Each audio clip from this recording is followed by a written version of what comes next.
Gâteau à la crème fraîche et aux légumes. Bonjour et bienvenue. Voici une nouvelle recette, comme toutes les semaines. Voilà, un format un petit peu plus long. Et d'abord, merci à tous ceux qui nous suivent. Merci vraiment pour vos likes, vos commentaires. Merci infiniment. Et on s'est rendu compte que les shorts ont pas mal de succès. Ils ont l'air de bien vous plaire. Donc, on est vraiment ravis. Voilà. Alors, pour ce gâteau, vous allez pouvoir le servir à l'apéro, par exemple. Si vous le servez à l'apéro, vous ferez des petits pavés, vous les couperez des petits pavés, ça ira très très bien. Et si vous le servez pour un repas, ça peut être une entrée, ça peut être un plat principal, vous accompagnez simplement avec une salade, un potage, et ce sera tout à fait parfait. Hein. C'est au choix, c'est vraiment comme vous voulez. Alors, plusieurs variantes bien sûr, mais je vous explique déjà les bases. Alors, la toute première étape, eh bien, ce sera de faire revenir le légume dans un peu d'huile ou de beurre. Donc, retire tout doucement. Alors, nous avons choisi des oignons. Voilà, vous pouvez mettre l'oignon jaune, l'oignon rouge, comme vous voulez. Mais vous pouvez tout à fait choisir un autre légume. Il n'y a aucun problème.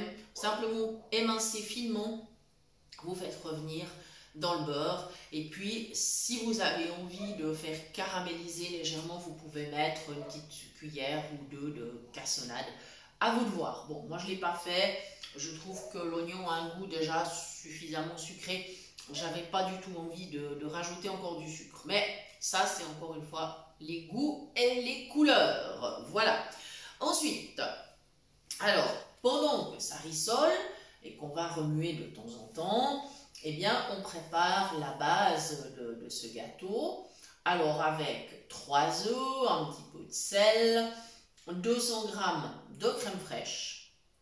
Ensuite, 200 g de farine et un sachet de levure chimique. Alors, pour la farine, moi j'ai choisi une farine qu'on utilise normalement pour le pain aux céréales, bon, qui est une farine qui ne contient pas déjà de levure, hein, elle est tout à fait neutre à ce niveau-là.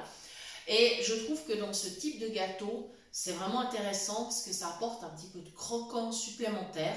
Et bon, moi j'aime bien. Après, encore une fois, chacun ses goûts. Voilà, pour aussi utiliser une farine T110 par exemple, qui donnera un très bon résultat. Puis si vraiment vous n'aimez pas ce type de farine, eh bien vous allez vers des farines plus conçues pour la pâtisserie. Enfin voilà, encore une fois, le choix vous appartient entièrement. Vous ajoutez encore 2 cuillères à soupe d'huile ou une bonne lichette de beurre, environ 20-30 grammes comme ça. Bon, on ne va pas rajouter trop de gras parce qu'il y a déjà de la crème fraîche, épaisse, hein, bien sûr. Il y aura encore du fromage, donc c'est largement suffisant. Hein. Voilà.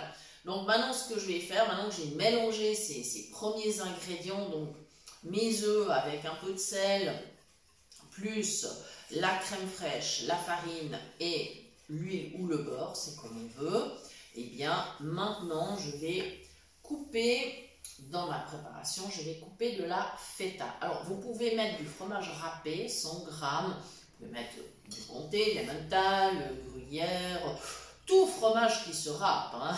Vous êtes entièrement libre, c'est pas du tout un souci. Donc voilà, moi je vais découper ça tranquillement. Voilà, finement, le plus finement possible, parce que ce sera quand même mieux. Voilà, le plus finement possible, ça s'incorporera comme ça très très bien. En plus, la feta, c'est un fromage qui fond bien aussi, hein, donc il n'y a pas de souci. À la cuisson, ce sera vraiment bien homogène, hein, votre gâteau, il sera super. Voilà. Alors moi, j'ai choisi de l'oignon aujourd'hui. D'ailleurs, on vous a partagé déjà sur la page Facebook une vidéo qui parle des bienfaits de l'oignon parce que c'est vraiment un légume qui est très intéressant pour la santé et très intéressant en cuisine, bien sûr, parce qu'il donne bon goût, mais très intéressant pour la santé. Donc, si vous vous intéressez à tous ces bienfaits, eh bien, je vous conseille d'aller regarder cette vidéo que nous avons donc partagée sur la page Facebook. Voilà, presque terminé, super. Voilà, comme ceci. Alors mes oignons, je vais les ajouter après. Et en fait, je vais en garder un tout petit peu pour répartir sur le dessus du gâteau. Alors ce gâteau, je vais le cuire dans un moule rectangulaire, pas du tout dans un moule à cake, hein, dans un moule rectangulaire anti-adhésif, style moule à gratin comme ça, enfin plat à gratin. Et en fait, ça sera plus facile parce que d'abord la cuisson sera un peu moins longue. Déjà, ça sera cool, ça fera que 40-45 minutes à 180 au lieu de 50-55 minutes pour un gâteau qu'on cuit dans un moule à cake. Et puis, il sera aussi plus facile à découper si vous voulez faire justement des petits pavés, des petits cubes pour un apéritif. Hein. Voilà. Et puis, alors, je vais garder, maintenant je vais ajouter mon oignon, mais je vais en garder un petit peu. Alors, comme je vais en garder un petit peu, j'ai ma petite assiette qui est prête ici. Je vais enlever le couteau, ça ne me sert à plus rien pour l'instant. Et je vais garder un petit peu d'oignon dans mon assiette. Ce sera pour parsemer sur le dessus du gâteau avant de l'enfourner. Donc, hop, comme ça.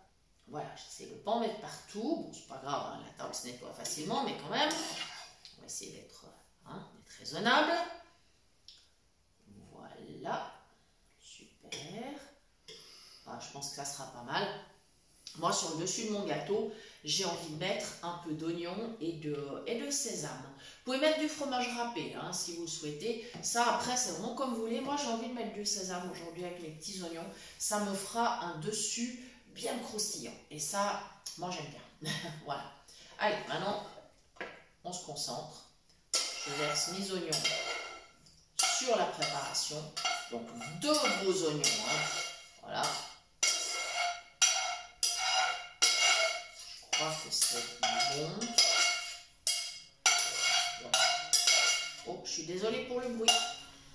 Voilà. Voilà. Inutile de vous dire que je les ai laissés un peu tiédir. C'est pas la peine de se brûler les mains. Hein. Voilà.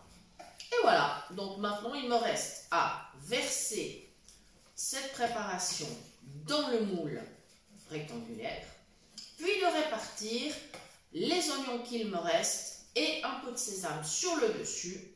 Et je vais envoyer au four à 180 degrés, donc pendant 40-45 minutes.